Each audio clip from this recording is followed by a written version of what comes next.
Salam sejahtera Malaysia, tuan-tuan dan puan-puan. Baru-baru ini tular berkaitan dengan isu peruntukan untuk ahli parlimen pembangkang. Nah, saudara-saudara, dalam satu artikel dari Syahbudin.com, artikel ini bertajuk "Elok Anwar tutup saja perbincangan peruntukan dana kerajaan kepada ahli parlimen pembangkang tak perlu diberikan." Nah, adakah di sini kepimpinan ahli parlimen pembangkang tidak akan mendapat sebarang peruntukan sehinggalah habis penggal, sehinggalah sebelum pilihan raya umum 16? Nah, saudara-saudara, dalam artikel sebelum ini ada juga laporan dari media yang menyatakan bahwa Hamzah Zainuddin, Ketua Pembangkang Perikatan Nasional, ahli parlimen Perikatan Nasional, baru-baru ini ada membuat satu kenyataan, ataupun dalam artikel tersebut menyebut nama Hamzah Zainuddin tidak mahu mengadakan perundingan bersama dengan kepimpinan kerajaan, ataupun kita boleh kata tidak mahu adakan perundingan bersama Datuk Seri Anwar Ibrahim berkaitan dengan peruntukan ini.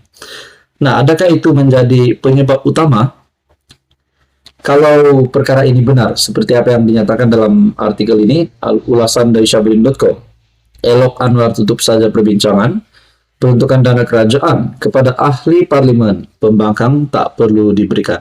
Apa komen Anda berkaitan dengan tajuk ulasan dari Syahbudin ini? Dalam artikel ini, isu sama ada perlu atau tidak kerajaan memberi peruntukan kepada ahli parlimen pembangkang terus menjadi perdebatan tanpa jawaban. Artikel pada 21 September.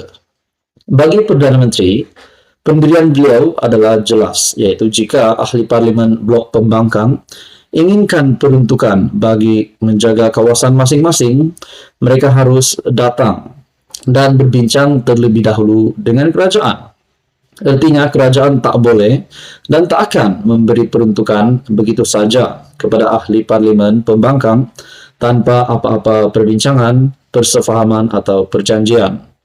Dalam hal ini Anwar Ibrahim mengimbas sebagaimana ketika PH menjadi pembangkang di era kepimpinan Ismail Sabri Yaakob dahulu, di mana beliau sebagai ketua pembangkang telah mengusahakan agar suatu MOU ditandatangani dengan pihak kerajaan. Berikutannya, adanya MOU itu, maka sebagaimana ahli parlimen kerajaan dapat peruntukan, ahli parlimen pembangkang juga memperolehinya. Makna kata, Datuk Seri Anwar Ibrahim mahu mengulang semula apa yang pernah beliau lakukan semasa beliau menjadi ketua pembangkang dahulu. Masalahnya sekarang ini, walaupun Anwar telah menyebut perkara ini sejak awal beliau menjadi jawatan Perdana Menteri, namun blok pembangkang langsung tidak memberi respon. Timbalan Perdana Menteri Fadila Yusof yang diberi mandat untuk mewakili kerajaan bagi tujuan perbincangan memaklumkan bahawa sehingga ini belum ada mana-mana kumpulan ahli parlimen blok pembangkang datang menemuinya. Jadi maksudnya perbincangan ini atas kuasa timbalan Perdana Menteri, yaitu Fadila Yusof, bukan Datuk Seri Anwar Ibrahim. Adakah di sini, seperti yang kita pernah dengar sebelum ini, Hamzah Zainuddin yang tidak mahu berunding dengan mana-mana kepimpinan kerajaan? Bukan saja Datuk Seri Anwar Ibrahim, tetapi mungkin juga kepada Fadila Yusof. Kenapa begitu menurut Syahbudin? Adakah mereka tidak mahu peruntukan daripada kerajaan? Kalau tidak perlukan peruntukan daripada kerajaan, kenapa ada MP mereka mengeluh dalam parlimen tentang ketidakmampuan menjaga kawasan dan membantu rakyat, WAIMA, untuk membuka pusat khidmat sekalipun? Atau mereka mahu diberi peruntukan itu tanpa sebarang syarat?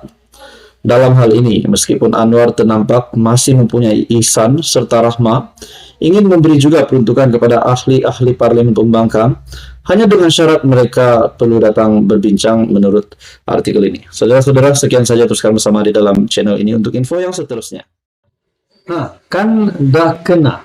Adakah itu ayat yang kita boleh bagi kepada bekas setiausaha politik Radzi Jidin? Setelah dalam satu artikel dari BH Online ataupun biharian.com mengesahkan bekas setiausaha politik Radzi Jidin antara dua ditahan SPRM berkait rasuah proyek RM 80 juta. Nah, saudara-saudara, setelah di media sosial viral ataupun tular berkenaan dengan nama salah satu pemimpin Perikatan Nasional yang saya boleh kata teriak di Dewan, dan akhirnya nama beliau disebut-sebut ramai.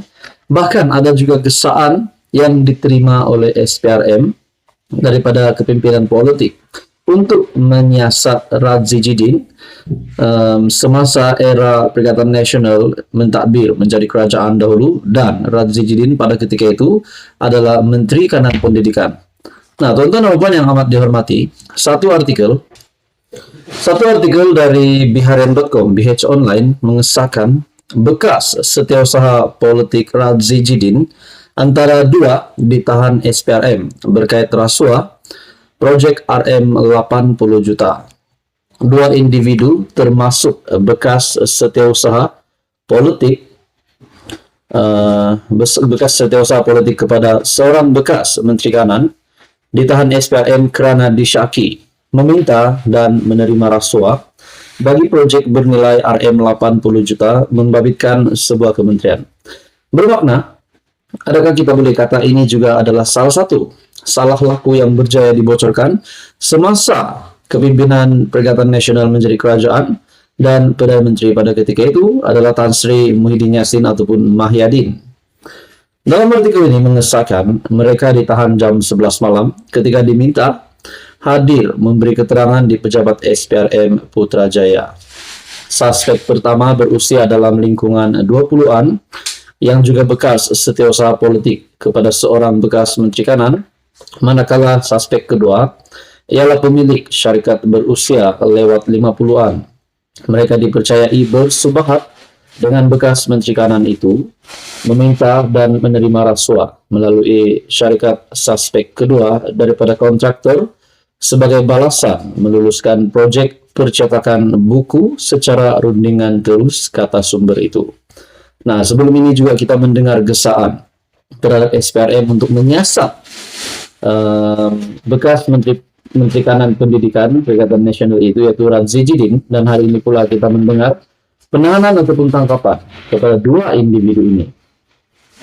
Oleh bagaimanapun, Radzi Jidin nafi terbabit rasuah RM 80 juta.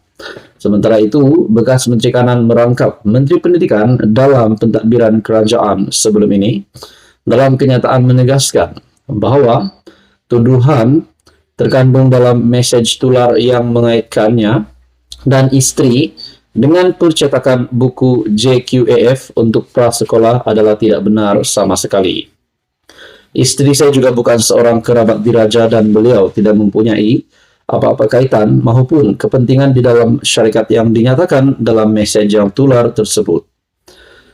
Jelasnya sekali bahawa pihak SPRM sedang bertindak atas arahan pihak atasan kerana pernyataan-pernyataan saya di Parlimen pada hari Selasa 19 September lalu. Menurutnya adalah jelas bahawa mesej WhatsApp karut yang tular ini sedang digunakan semata-mata untuk menjejaskan reputasi dan imejnya dan untuk menindas bekas pegawainya yang tidak bersalah. Nah, adakah di sini selepas bekas setiausaha politik Radzi Jidin yang ditahan SPRM berkait rasuah proyek RM 80 juta ini adalah permulaan kepada siasatan untuk membuktikan bahawa benar-benar proyek RM 80 juta ini dapat dikaitkan dengan salah laku yang melibatkan bekas menteri, yaitu Radzi Jidin. Apakah yang akan berlaku seterusnya? Teruskan saja bersama di dalam channel ini untuk info yang seterusnya. Mohon juga bantu channel ini dengan menekan butang like, share, dan juga subscribe.